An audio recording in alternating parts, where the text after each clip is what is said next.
Hello, I'm the real Manos. Well, my real name is Justin Cristelli, but the real Manos. And the Hands of Fate have brought me to these comic books. I'm trying to do some comic book reviews. I've been wanting to ever since my girlfriend got this camera.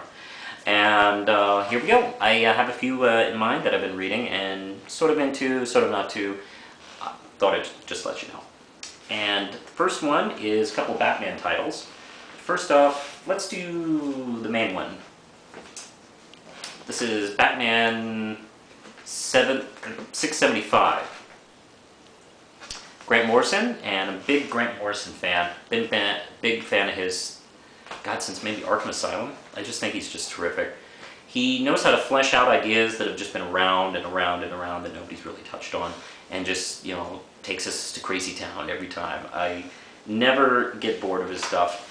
And he's great. He goes back from mainstream to superhero stuff with like no problem and no awkwardness or anything like that. And this is sort of a preview of what's to come.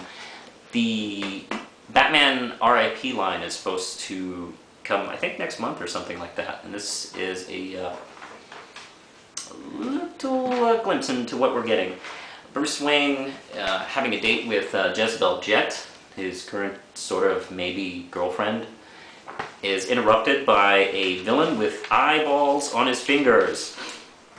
And he sort of, I don't know, a little bit flips out during it. That's sort of what he's been building to, is that Bruce Wayne's been kind of getting more edgy and edgy and edgy. Also, he's been leaving clues for the last few months of a mastermind that's been fucking around with Bruce Wayne's life. And I think we're going to be finally revealed who's going to be that mastermind very soon, probably in this next storyline. So, not bad. I give it 4 RAM chips out of 5. Definitely worth checking out. The art's not bad. It's from Ryan Benjamin, who fills in for Tony Daniel this month and does a pretty good Tony Daniel impression. Although his face on Bruce is a little rough. Just, you know, what's the guy going to do? He's probably calling it at the last minute. Next is another Batman title. It's 844 of Detective Comics. Paul Dini. This has actually been my favorite of the Batman books right now. Paul Dini is just a terrific writer. He used to work on Batman animated series, Superman, as well as Justice League. And he brings that sort of feeling to the detective line of books. He's been doing 1 to 2 issue storylines, lots of character, good action, sometimes, you know, little twists and turns. And even though these have been short stories, they've all been kind of building up. We've also seen Harley Quinn and the new ventriloquist. Let's see who is here. I'm not quite sold on the new ventriloquist. I just really like the original one.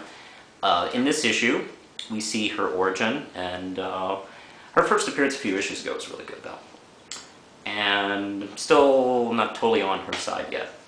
Although it's just nice to see Scarface anyway. Also, we've been building around kind of a possible relationship between Batman and Zatanna, which I love Zatanna, and just the idea of her and Batman together is just really cool. But Batman's got some crazy shit going on in his other books, so not really have much time for Zatanna there. Although, if I was Bruce, I'd make time.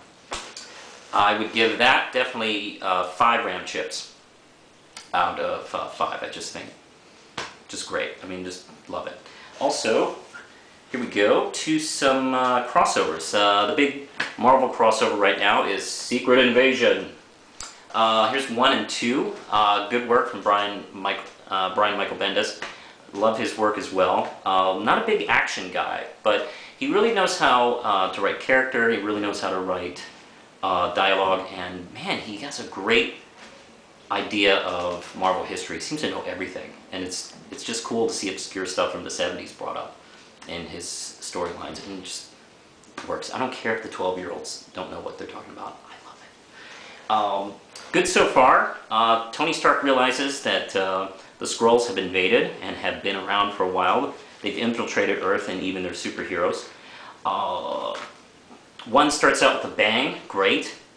And 2 involves the meeting of the Marvel heroes as they looked in the 80s, as they are now.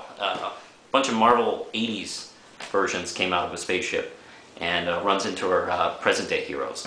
Some of these guys are Skrulls, and some of them are not. Nice little moment in the middle of this issue. I won't give away what. And some turn out to be Skrulls, some don't. Both issues so far, I'm sort of getting crossover fatigue, but this has been working for me so far. It's leaving me wanting more, which is good and bad. I should buy and Bendis books like 2 at a time instead of 1 at a time, but oh well, that's me. I give this one so far 4 Ram chips out of 5. And Peter David's issue 27 of She-Hulk.